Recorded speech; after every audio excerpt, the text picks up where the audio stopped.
A mechanic stared down a $2 million offer for his family garage, a cornerstone since 1945. Developers wanted it gone, but the stubborn mechanic wouldn't budge. When a government agent warned him not to sell, Malcolm unlocked a secret in his grandfather's tool cabinet explaining everything. Let's get started. Malcolm stood in his garage doorway, arms crossed, as a gleaming black car pulled up outside Hayes Automotive. This would be the third developer this month. At 63, Malcolm's weathered face showed every year he'd spent under the hoods of cars. His hands were permanently stained with the oil and grease of a lifetime fixing engines. The garage had stood in this spot since 1945, passed down from his grandfather to his father, and finally to him. 3 generations of Hayes men had kept this place running through wars, recessions, and changing times. But times had never changed quite like this. The man who stepped out of the car wore a tailored suit that probably cost more than Malcolm made in a month. He approached with the confident smile of someone who rarely heard the word no. "Mr. Hayes, Brad Wilson, Meridian Development Group," he said, extending his hand, which Malcolm shook briefly, leaving a slight smudge on the man's perfectly manicured fingers. "Got a minute to talk?"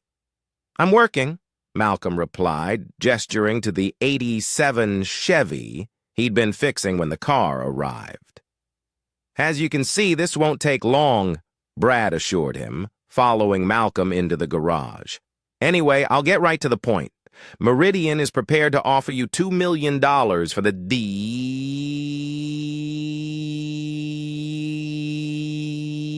cash deal.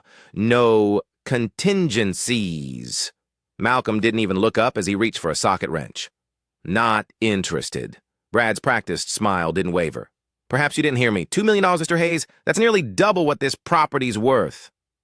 "I heard you fine," Malcolm said. "Answer's still no."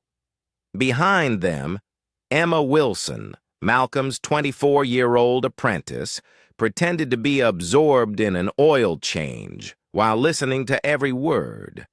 She'd been working at Hayes Automotive for only 6 months, but she'd already witnessed this scene play out multiple times. Brad pulled out a sleek folder. "At least look at the offer. With this kind of money, you could retire comfortably. Buy a place somewhere quiet. No more breaking your back over other people's cars." Malcolm finally straightened, wincing slightly at the pain in his lower back. "Mr. Wilson, I've got Mrs. Garcia's Chevy to finish by 5. Then the Peterson kid's Honda needs a new timing belt. I don't have time for this. Time is exactly what I'm offering you, Mr. Hayes. Time to enjoy your life instead of working yourself to death in a relic." Malcolm's eyes narrowed at the word. "This relic has kept this neighborhood's cars running for over 70 years. My grandfather built this place with his own hands when he came back from the war. And it's a wonderful legacy," Brad said smoothly. "But look around you. This neighborhood isn't what it used to be." That much was true.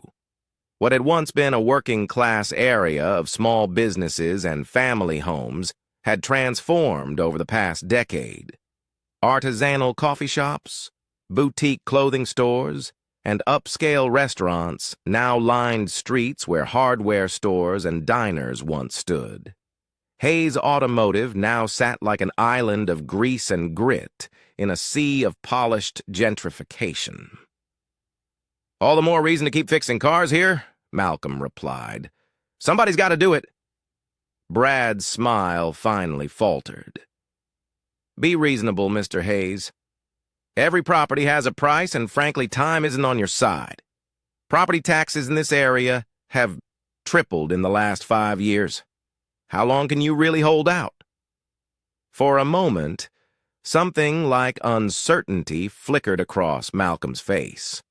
Emma had seen the bills piling up on his desk, had heard the late-night phone calls with the bank. She knew things were tighter than Malcolm let on. "I think we're done here," Malcolm said firmly. Brad sighed, placing his business card on the workbench. "The offer stands for 30 days. After that, well, the next offer won't be as generous." Once he was gone, Emma looked up from the Honda's engine. "That's the highest offer yet," Malcolm grunted, returning to the Chevy. "Money isn't everything."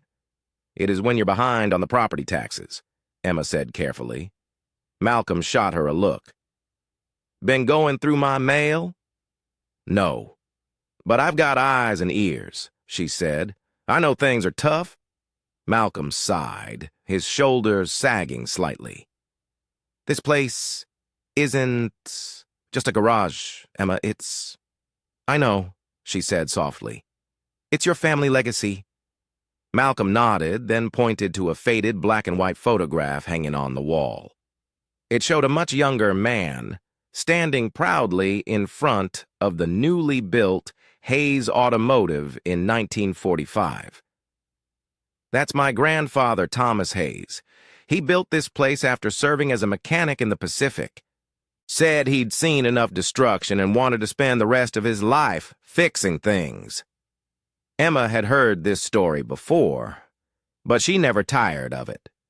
Malcolm didn't often talk about his past. "He must have been something special," she said. "He was," Malcolm said, "and so was my father. They both trusted me to keep this place going." Malcolm ran his hand along the workbench, worn smooth by decades of use.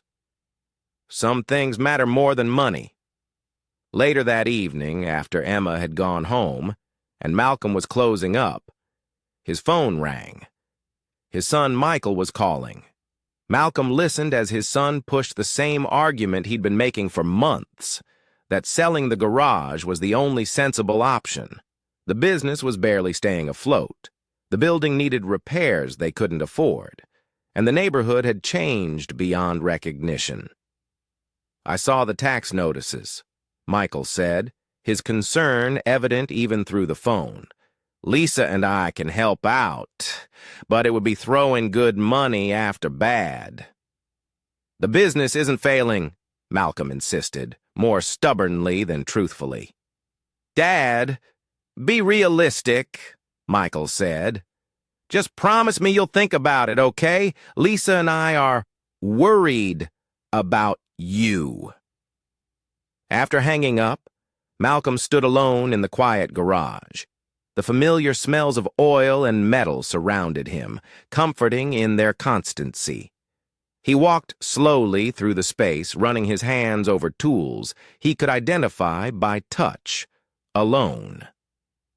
In the back corner stood an old, battered tool cabinet, his grandfather's.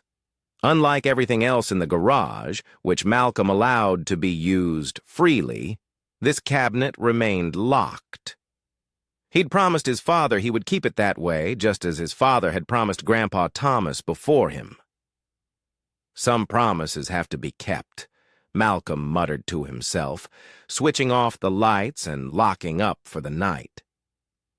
The next morning brought rain and a slow day for business.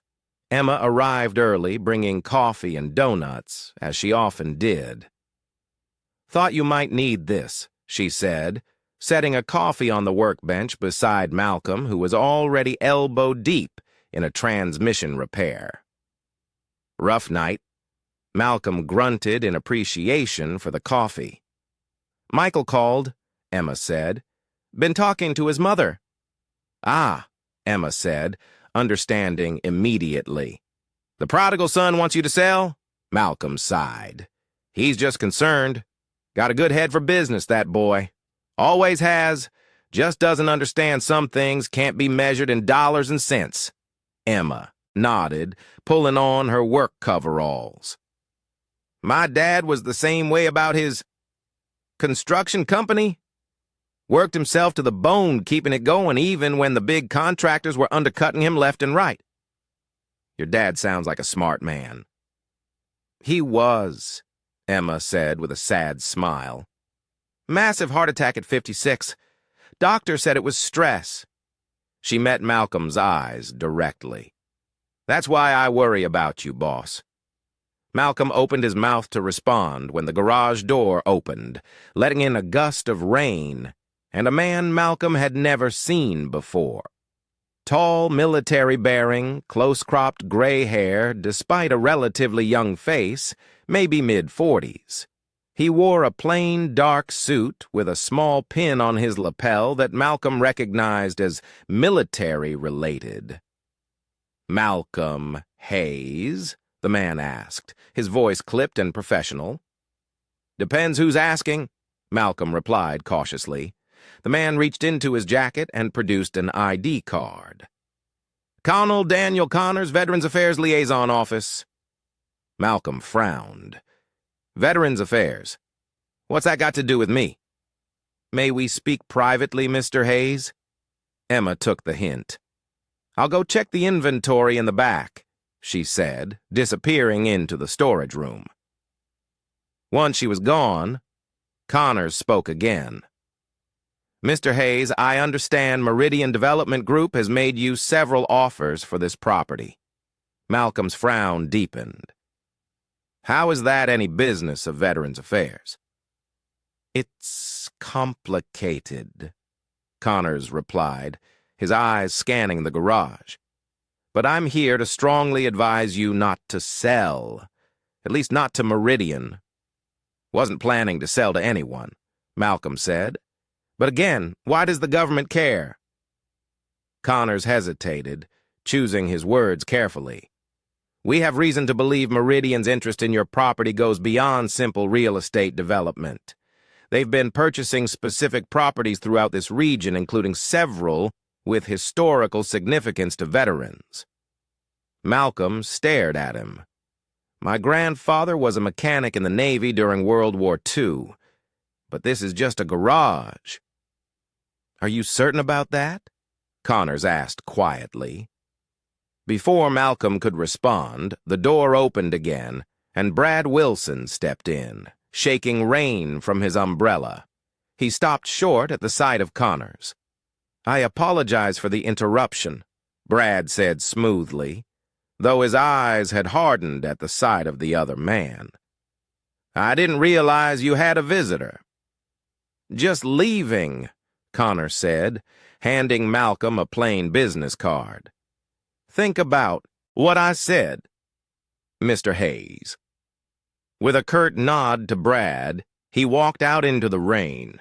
Brad watched him go, then turned to Malcolm with a forced smile. Friend of yours? Never met him before, Malcolm said truthfully, pocketing the card. What brings you back so soon, Mr. Wilson? I thought I was pretty clear yesterday. Brad's tone was darker than before. I wanted to make sure you understood the situation fully. Meridian isn't just offering to buy your property. We're buying the entire block. Every property except yours has already accepted our offers. Good for them. You should understand what that means, Mr. Hayes, Brad continued. Once development begins, this area will become an active construction zone. Access to your garage will be severely limited. The noise and dust will drive away whatever customers you have left. Malcolm straightened, eyes narrowing. Sounds an awful lot like a threat. From the back room, Emma had reappeared, listening silently. I've survived worse than a little construction, Malcolm said. Now, if you don't mind, I've got work to do. Brad's smile disappeared completely. You're making a mistake, Hayes. A very expensive one. He turned sharply and left, not bothering with his umbrella this time. Emma waited until he was gone before speaking. What did the military guy want? Malcolm shook his head. Something about historical significance to veterans. Meridian buying specific properties. He pulled out the business card Connors had given him. It was plain white with just a name and phone number. Probably nothing. Didn't sound like nothing, Emma observed. Malcolm waved her concern away. Let's get back to work. That transmission won't fix itself. But as the day progressed, Malcolm found his mind returning to Connor's visit and his cryptic warning. His grandfather had rarely spoken about his time in the service, and his father had been equally tight-lipped. All Malcolm knew were the basics. Thomas Hayes had served as a mechanic on ships in the Pacific, then came home and built the garage. That evening, long after Emma had gone home, Malcolm found himself standing before his grandfather's old tool cabinet. In 76 years, only 3 people had ever opened it: his grandfather, his father, and himself.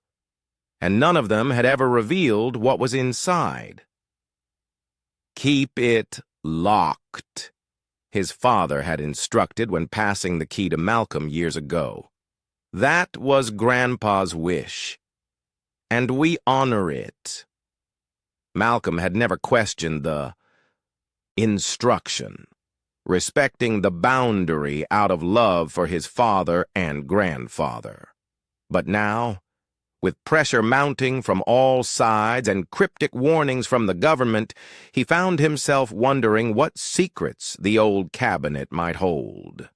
His hand trembled slightly as he inserted the key into the lock.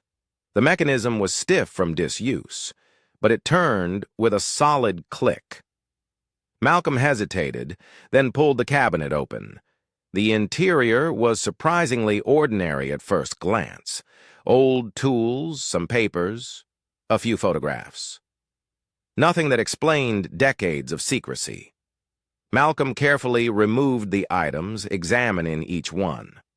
The tools were high quality, but standard for their era. The photographs showed his grandfather with Navy buddies, standing beside ships and aircraft. At the bottom of the cabinet lay a weathered leather folder tied with a simple cord. Malcolm opened it carefully to find official-looking documents and several letters.